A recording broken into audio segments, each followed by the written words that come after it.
But y'all, season 3, part 2. Oh my god, it could have been its own season in 4 episodes. Hey my Joe dolls, how y'all doing? And if you new here, hey girl, how you doing? So I make self-care content, but today I have a good one for you. I actually have the Bridgerton part 2.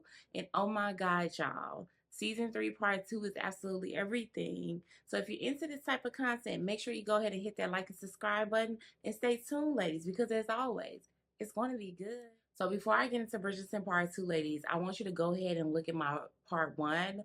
And I will say that I broke that down to like pros and cons. But fortunately, Shonda actually brought it Season 3, Part 2. So it's mostly pros. Like it's pros on pros on pros on pros on pros. OMG, y'all. Let's get into it. So one of the main cons that I felt in Bridgerton Part 1, I feel like we was missing the main characters.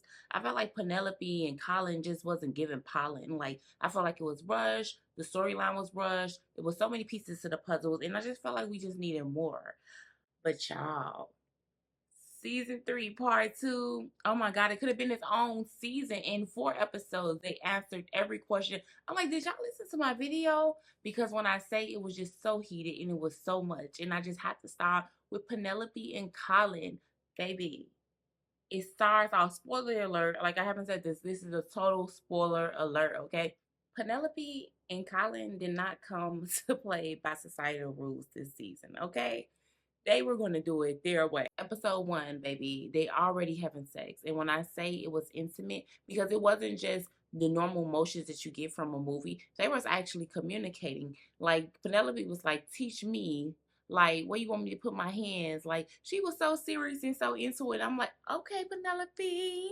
Like, baby, Penelope was on her grown woman this season. Then you got Colin with his shirt off, and I'm like, okay, so you really have been working out. You got all the muscles showing, and you just see her being beautiful and him being amazing. And it's just like, finally, the main characters have arrived. They are here to own the show. And I was just sitting there like, being so extra the whole time, y'all. But when I say episode 1 brought it, episode 1 brought it. Let's get more into it. Y'all, everybody was having a baby this season. I mean, you got the Federation sisters, and then Penelope ended up having a baby at the end. Like I just had to tell y'all. And then Anthony and his wife is having a baby. So everybody's having babies. It's like babies on babies on babies. And I'm like, okay. And they keep saying it like it's normal. Like, why is everybody pregnant? But however, I'm here for it. What I love the most about this season, and I'm thinking that it just might be my favorite, is the character development. It's one thing to see character development for a new couple, but when you've been around here for 3 seasons straight and you really get to see Penelope come into her own, you get to see her mend the relationship with her mom, kind of mend the relationships with her sisters.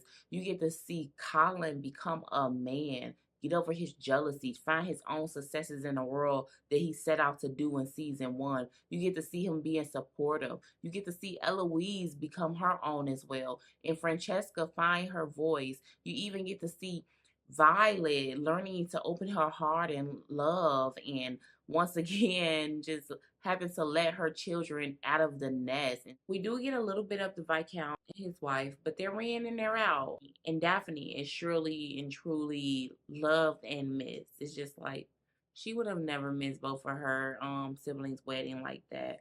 However, even with their absence, like Penelope and Polin and the rest of the cast finally held their own so much that it was like, okay, it's okay that they're not there. And as you see Penelope come into her own, as you see the women around her support her regardless of the gossip, you kind of get past the glitz and the glams and the gowns and the balls and the husband and the wife and the romance and the novels and all of the things that we love about Bridgerton.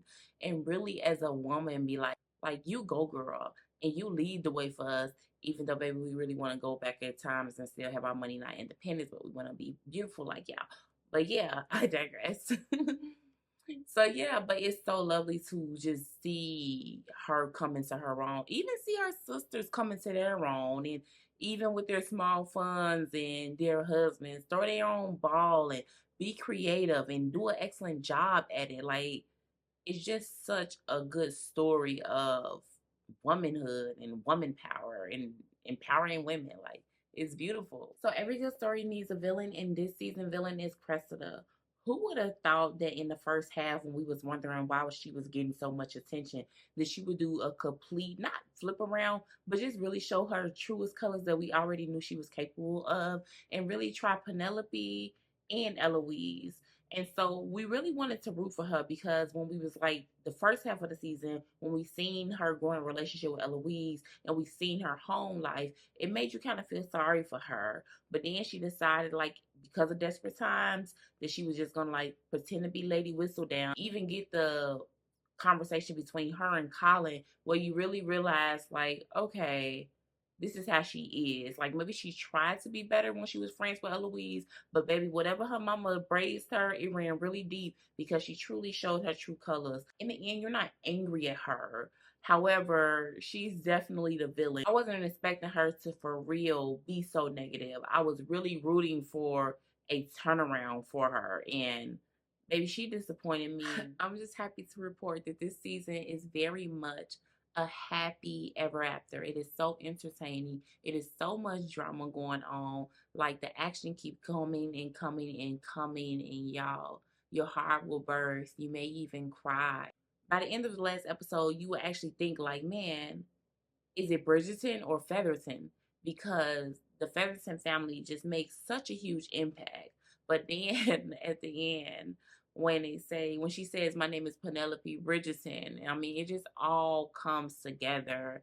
And you just root for all of them together. Like, you're rooting for Penelope and her family. You're rooting for the Bridgerton. You're rooting for society. And I have to say, with that love, with that drama, with that character development, that personally, even though I feel this way after every single season, this is my favorite season. It's nothing nice but to see an underdog come back out and shine. And in this season, Penelope shined. She shined in blue. She shined in pink, y'all. She was beautiful. And you seen her fight for herself and be strong and be brave. And finally coming to terms that, yes, I am Penelope Featherton, but I'm also Lady Whistledown. And I feel like that's just so much. Like, even women of our age can just relate to a woman coming into her own, a girl turning into a woman, someone who feels defeated or feels invisible, finally finding her voice, y'all. And so, y'all, I end this by saying, watch Bridgerton. You would definitely not be disappointed. Prepare yourself to sit there for once again another 4 hours. It just goes by so quick. Like, I personally love it. I hope you love it too. And if you're into this type of content, go ahead and hit that like and subscribe button. And ladies, until I see y'all again, bye bye. Thank you.